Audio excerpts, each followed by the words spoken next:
At the end of every year, I like to consider what habits I started and want to keep in the coming year, and what habits I want to get rid of. In this video, I'm going to talk about sustainable habits that you can start in the year 2021, and maybe some of those things that are not so sustainable that we can try to stop. Make sure you click the subscribe button and hit the bell so that you're notified every time I release a video on Wednesdays about sustainability and wellness. 2020 has been quite a year.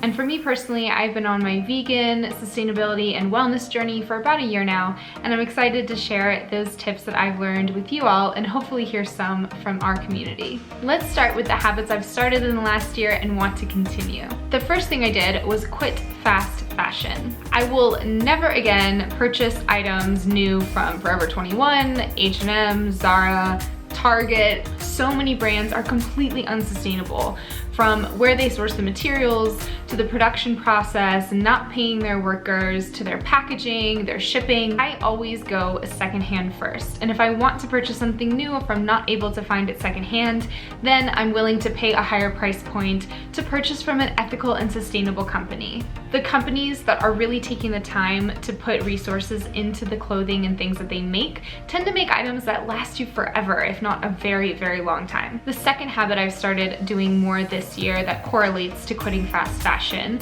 is doing brand research. Even companies that say that they are sustainable have to be looked into, because many companies are starting to greenwash their brands, which is to say, acting and putting forth messaging that they are in fact sustainable, when you look into their practices and look into their manufacturing, they're actually not at all.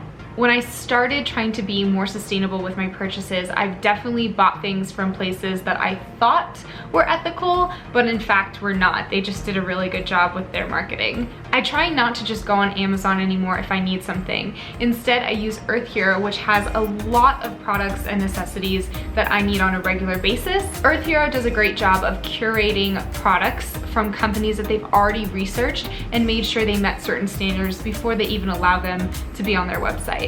Don't take a company's word for being sustainable. If they are truly sustainable, you should be able to find everything about them on their website. It should not take a detective to find out about their processes. If a company is truly green, they'll want to share that with you. The third thing I've started doing is offsetting my carbon emissions when I travel. There are websites where you can input your flight information or other travel information and pay a fee to help reduce or offset the carbon emissions that you're going to be producing through the trip that you're making. I made sure to offset the trips that I made at the beginning of the year before the pandemic hit through a company called carbonfund.org. You can make a tax-deductible donation to offset your carbon emissions by supporting some of their sustainability projects. The fourth thing I started doing this year that I'm going to continue in the coming year is only using DIY cleaning supplies. I have been making my own cleaning products. I've tried a few different recipes. There's tons online with just a few simple ingredients that I already purchased. Soap, baking soda, vinegar, citrus, essential oils. These are all things that I already have in my house and now I use to create my own cleaning products, and they are all non-toxic. I never have to worry about running out of anything, and it's really inexpensive. Let me know down below what kind of cleaning products you use, especially if you're using some kind of eco-friendly or zero waste option. I want to know what your recipe is, and if you want to know more about what I do, you can also leave that in the comments below. Another habit that is completely free that I'm going to continue into the next year is using Ecosia as my search engine. Ecosia is totally free. All you have to do is go to ecosia.org and download their browser extension, and every time you search using that search engine, you are helping to plant trees in communities all over the world.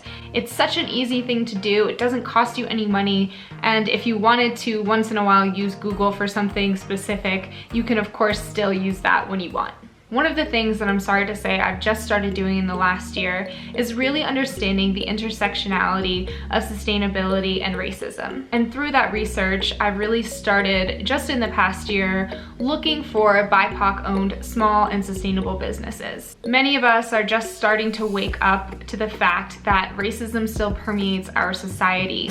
And even in our activism circles, we see issues of racism and spaces that are not inclusive. We need to always consider how the causes that are near and dear to us impact everyone, specifically minority groups. And we have to give credit where credit's due to other people who are doing this work, who have been doing this work, and are maybe not getting the recognition that they actually deserve. In the coming year, I really want to make sure that I continue to research, continue to understand the situation, how it impacts people of color, support creators and activists of color, or sustainable businesses that are owned by people of color. I want to talk about some things that I haven't personally started doing, or I'm not doing to the extent that I want, but want to start doing in 2021. And maybe we can start doing it together, we can share notes, and just inspire each other to be a little bit better. One of the things I want to do is start moving my money out of the bank that I currently use. The bank that I currently use, that I started using many moons ago, has proven time and time again that they help finance projects that are detrimental to the environment and to our society as a whole, including ample instances of racism.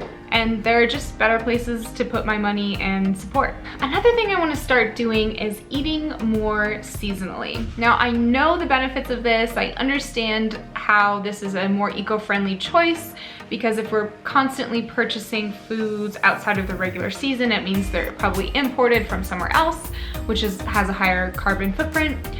But I just really haven't taken the time to pay attention to that and to kind of know what's in season. And I also wasn't living somewhere that had a farmer's market or somewhere where I could buy seasonal foods as easily. I'm very, very lucky to live in essentially the opposite of a food desert right now. I have lots and lots of options. I have a weekly farmer's market, as well as a food co-op where I can purchase all kinds of organic foods and local foods. So I really want to, now that I have those resources, really take advantage of that and do better in that regard.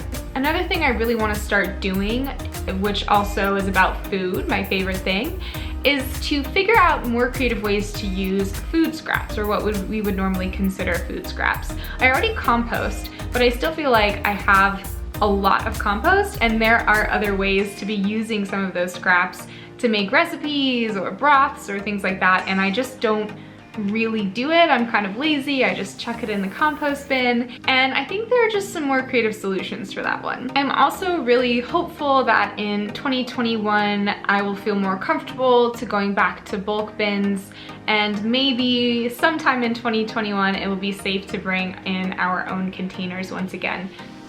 I've been purchasing a lot of things that are not as eco-friendly as I would like them to be, just because right now it's a little bit harder to go package free.